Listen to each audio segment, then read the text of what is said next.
স্মৃতি cartoon house.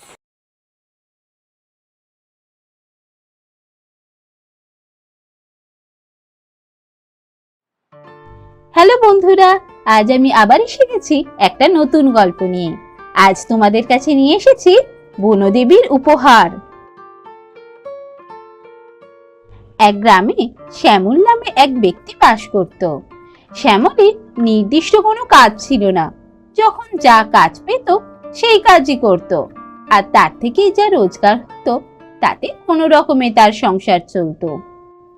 এক কথায় সে ছিল দিনমজুর। তা হ্যাঁ গো, তুমি এত তাড়াতাড়ি চলে এলে যে, আজও কি কোনো কাজ পাওনি নাকি গো? না গো বউ, আজও তো কোনো কাজ পেলাম না। 1 সপ্তাহ হয়ে গেল, কোনো কাজ পাচ্ছি না। কি যে হবে। হ্যাঁ গো, খাবার দাবার তো সব শেষ, এবার কি তাহলে না খেয়ে মরতে হবে? না না, শোনো বউ, আমি একটা কথা ভেবেছি। ভাবছি শহরে যাব, ওখানে অনেক কাজ পাওয়া যায়। শহরে গিয়ে কাজ করে রোজগার করব। শহরে যাবে? সে তো অনেক দূরের পথ গো, সে যাবে কি করে তুমি? হ্যাঁ, সে তো দূরের পথ। ভোর ভোর বেরিয়ে পড়বো, পৌঁছে ঠিকই যাব। ভাবছি কাল ভোরবেলায় বেরিয়ে পড়বো। এইভাবে কাজ ছাড়া কদিন আর চলবে বলো? কিছু তো একটা করতেই হবে।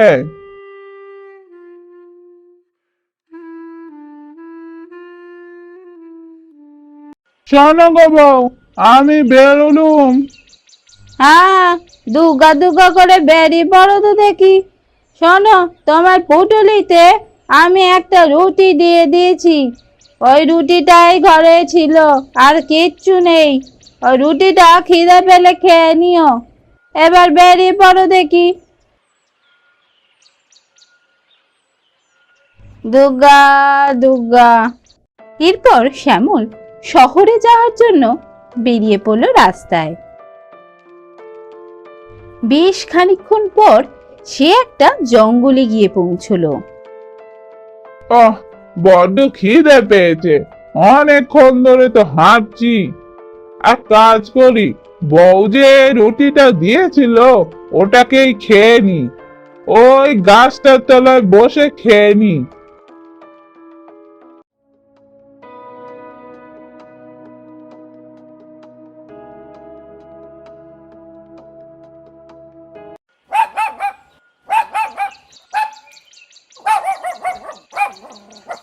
এই যে দেখছি একটা কুকুর সামনে এসে দাঁড়িয়ে পড়লো।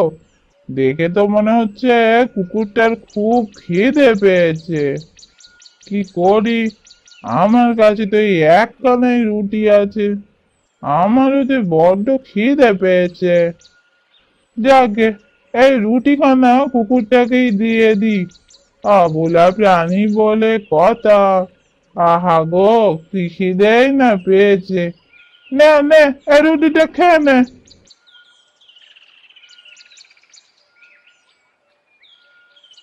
আমি আর তাহলে এখানে বসে কি করব? আমি আবার এগোতে শুরু করি। এই জঙ্গলটাকে যত তাড়াতাড়ি পেরিয়ে যাব ততই মঙ্গল। আমি এগোই।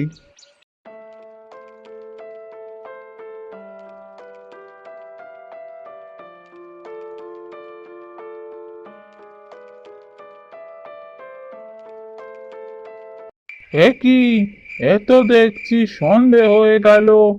আমি তো এখনো জঙ্গল পেরোতে পারলাম না। এই জঙ্গলেই দেখছি রাতটা কাটাতে হবে। কি করি, একটা ভালো জায়গা দেখে কোনো গাছের তলায় গিয়ে চোখ টিপে শুয়ে পড়ি। একটু ঘুমিয়ে নিলে শরীরটা ঝরঝরে হবে। কিছু পেটে পড়েনি, খুব খিদেও পেয়েছে। ওই গাছটার তলায় গিয়ে একটু শুয়ে পড়ি।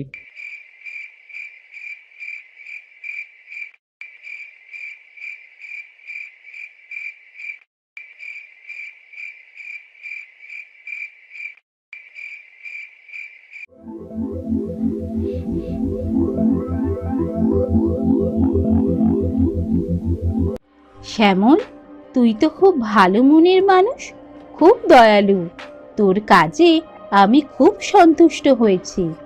আপনি কে? কেমন দেবী দেবী দেখতে আপনাকে। আমি বনদেবী।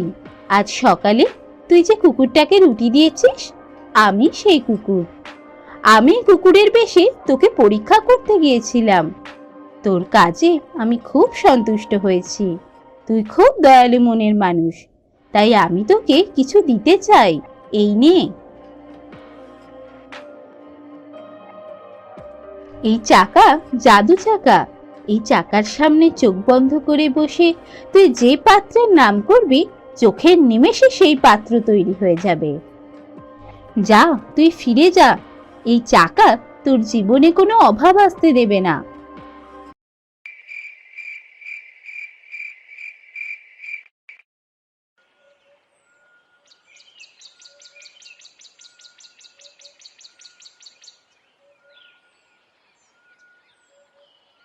আরে, এখানে তো দেখছি সত্যি সত্যি একটা চাকা রয়েছে। তাহলে কাল রাতে স্বপ্ন সত্যি হয়ে গেল। যাই বাবা, আর শহরে গিয়ে কাজ নেই, এই চাকাটাকে নিয়ে আমি বাড়ি ফিরে যাই। এরপর শ্যামল আবার সেই চাকাটা নিয়ে বাড়ির দিকে রওনা হলো। অবো, দেখো গো কি এনেছি। এটা কি এনেছো গো? এত মাটির পাত্র তৈরি করার চাকা গো। এটা নিয়ে তুমি কি করবে? তুমি কি মাটির জিনিস তৈরি করতে পারো নাকি? না গো বউ, এটা না আমার বনদেবী দিয়েছেন। এটা না জাদু চাকা। এই চাকার সামনে বসে আমি যে পাত্রর নাম বলবো সেই পাত্রই তৈরি হয়ে যাবে, আমায় কিচ্ছু করতে হবে না। তাই নাকি গো? তাহলে তো এখন থেকে আমরা মাটির জিনিস বিক্রি করেই রোজগার করতে পারবো।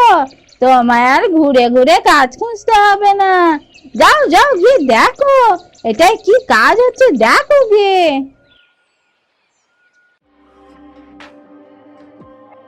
এবার একটা সুন্দর হাঁড়ি তৈরি হয়ে যাও তো।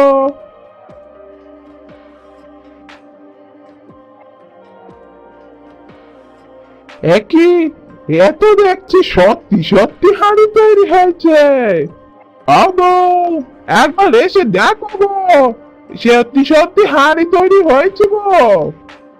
আরে বাহ, এবার তো তাহলে আমাদের অভাব মিটলো, কি বলো? এবার এই হাঁড়ি বিক্রি করে আমাদের রোজগার হবে। তারপর থেকে শ্যামল ওই চাকার উপর মাটি দিয়ে চোখ বন্ধ করে মাটির পাত্র তৈরি করতে লাগলো। আর সেই মাটির পাত্র বিক্রি করে তার বেশ ভালোই রোজগার হতে লাগলো। এরপর থেকে তাদের বেশ আনন্দেই দিন কেটে যাচ্ছিল।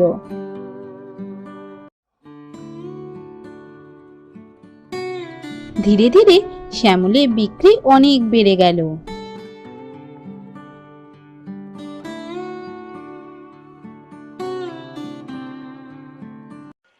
একদিন সকালবেলা, আবো, শুনছো? আমি একটু জমিদার বাবুর বাড়ি যাচ্ছি। কেন গো, তুমি হঠাৎ জমিদার বাবুর বাড়ি যাচ্ছ কেন? জমিদার বাবুর বাড়ি থেকে ডাক এসেছে, মনে হচ্ছে বড় একটা কাজ পাবো। দুর্গা দুর্গা।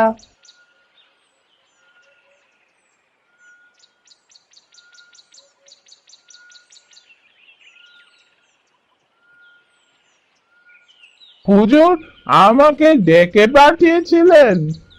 হ্যাঁ, তোমায় ডেকে পাঠিয়েছি।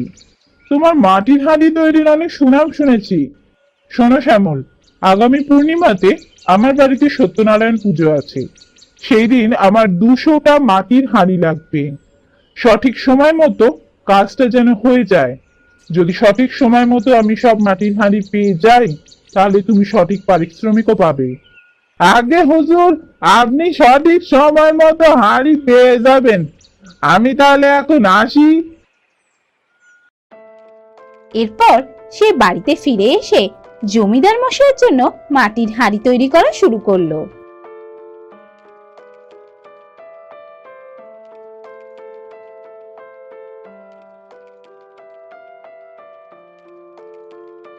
সঠিক দিনে জমিদার মশাইয়ের বাড়ি থেকে লোক এলো মাটির হাঁড়ি নিতে। আসেন আসেন, এই যে এখানে জমিদার মশাইয়ের 200টা মাটির হাঁড়ি তৈরি করে রেখে দিয়েছি, সব নিয়ে যান। শোনো শ্যামল, তোমার কাজে আমি খুবই খুশি হয়েছি। তুমি সঠিক সময় মতো কাজ শেষ করেছো। তাই আমি ঠিক করেছি আজ থেকে আমার বাড়ির সমস্ত মাটির জিনিস তুমি তৈরি করে দেবে। আগে হুজুর, আপনার অনেক কৃপা। এরপর থেকে জাদু চাকার কল্যাণে জমিদার মশাইয়ের বাড়ির সমস্ত মাটির জিনিস তৈরি করে তার খুব ভালোই দিন কাটতে লাগলো।